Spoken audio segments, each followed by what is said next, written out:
2।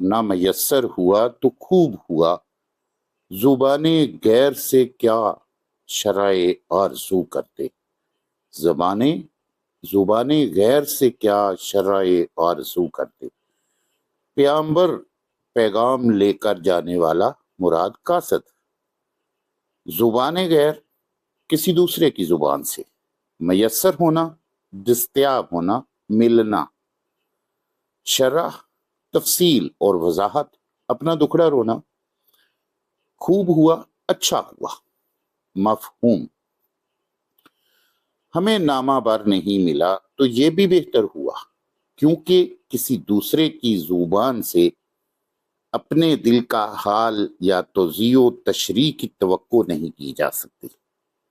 تشریح، ایک عاشق کی یہ دلی تمنا ہوتی ہے کہ وہ اپنے دل کا حال خود اپنی زبانی محبوب کو سنائے، کیونکہ انسان اپنے دلی جذبات کو خود مؤثر انداز میں پیش کر سکتا ہے۔ بقول امجد حیدر آبادی، قاصد کے بیان کا اے امجد کیوں کر ہوا ہو اثر ان کے دل پر، قاصد کے بیان کا اے امجد کیوں کر ہو اثر ان کے دل پر، جس درد سے تم کہتے ہو اس طرز بیان سے کون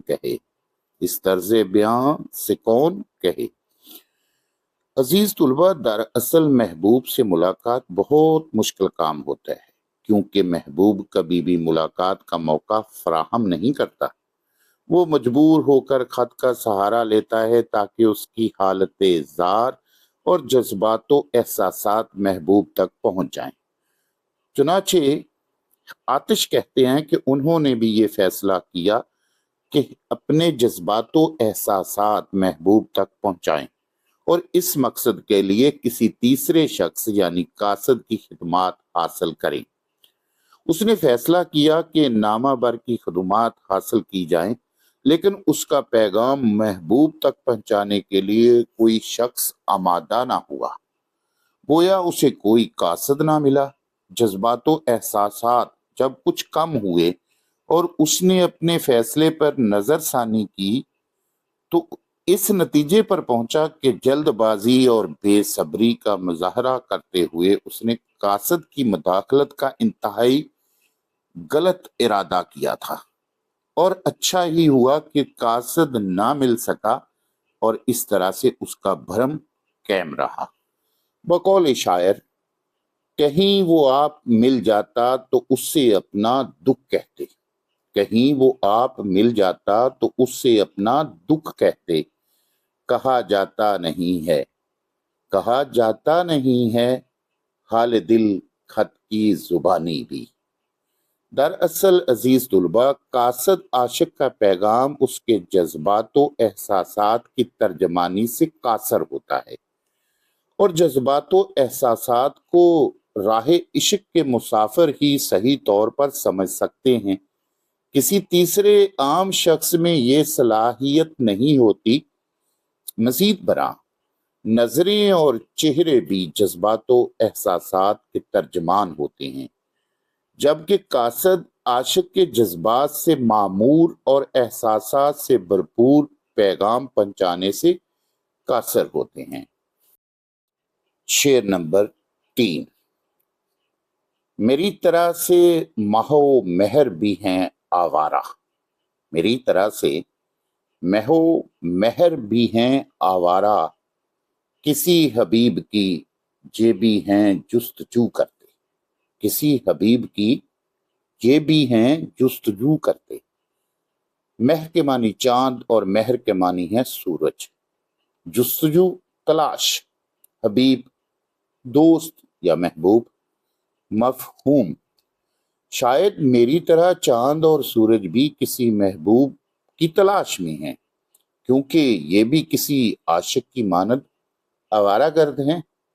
تشریح،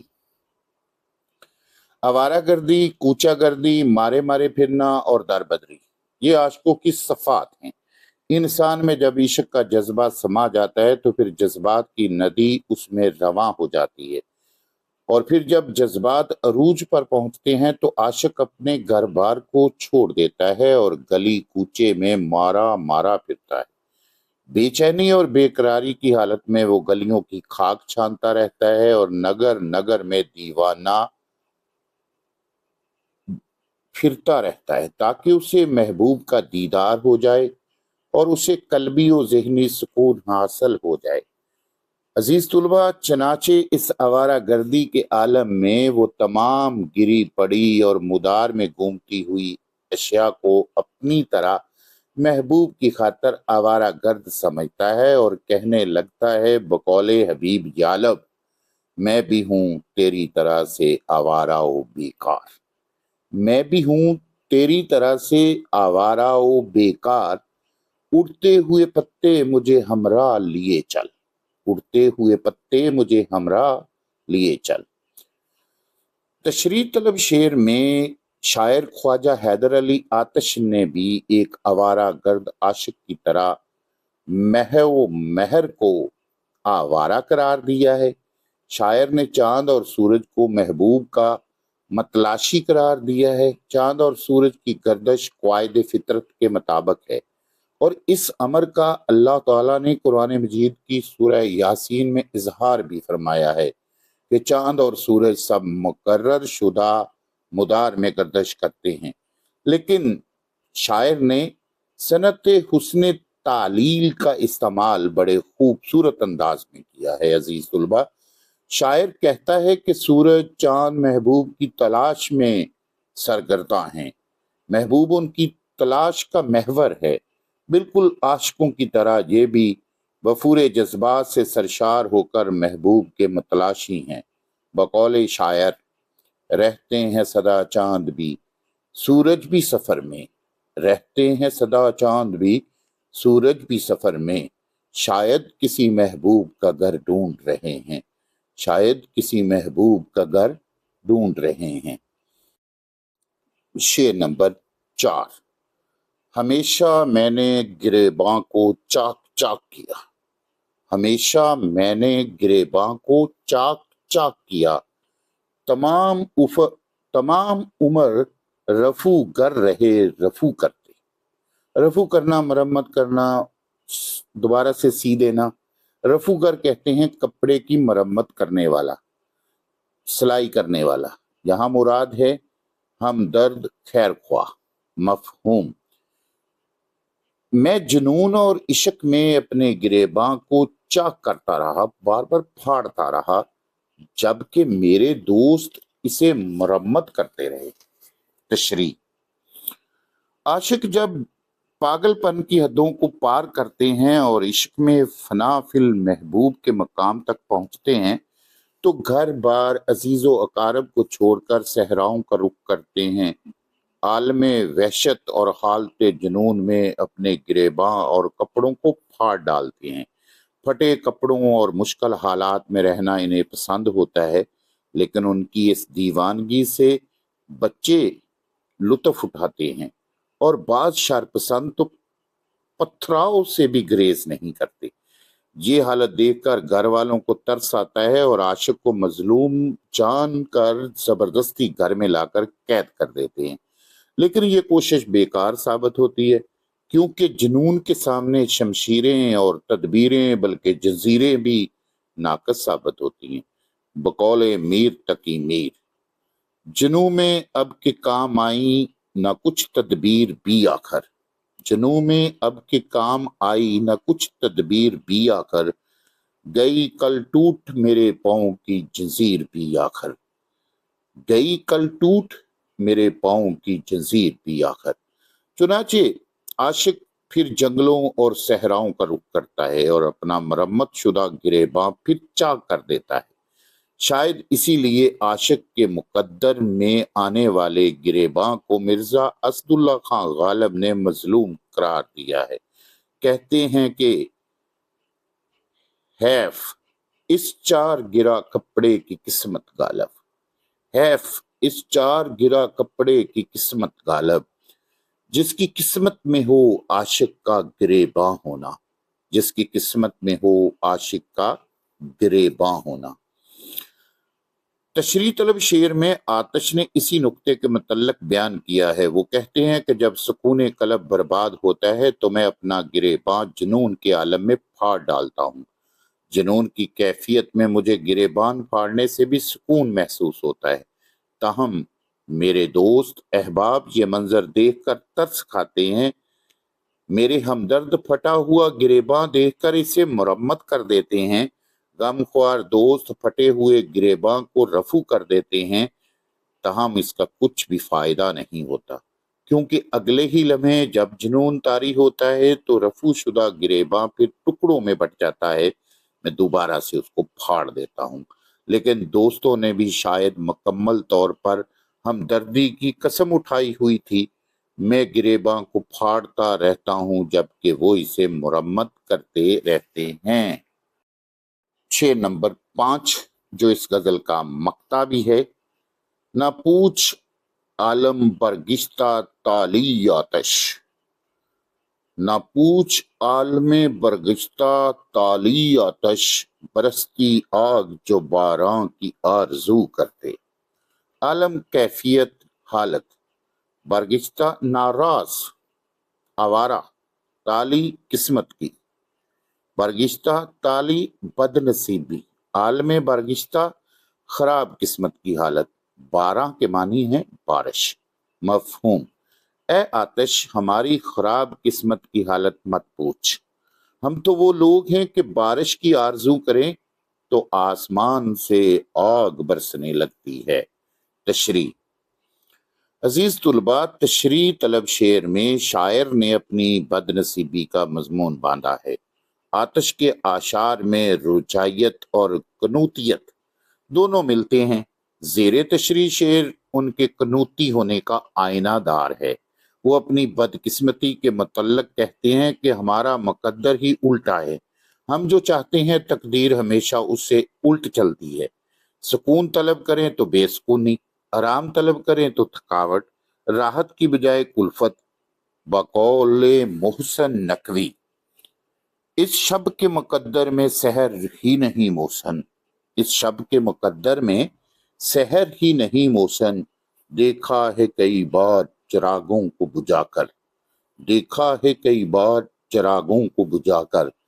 آتش کہتے ہیں کہ اگر حالات سے تنگ آ کر وہ برسات کی تمنا کریں، بارش کے لیے دعا کریں، تو کچھ ہی دیر بعد انگاروں کی بارش شروع ہو جائے گی اور فلک ہم پر آگ برسانا شروع کر دے گا، گویا ناکامیوں نامرادی کا سامنا کرنا پڑے گا۔ بقول ساحر لدھیانوی، میں نے چاند اور ستاروں کی تمنا کی تھی، میں نے چاند اور ستاروں کی تمنا کی تھی، مجھ کو راتوں کی سیاہی کے سوا کچھ نہ ملا، مجھ کو راتوں کی سیاہی کے سوا کچھ نہ ملا۔ عزیز طلباء، اس طرح سے خواجہ حیدر علی آتش کی دوسری غزل کی تشریح مکمل ہوتی ہے۔ اجازت چاہتا ہوں، اللہ حامیون ناصر۔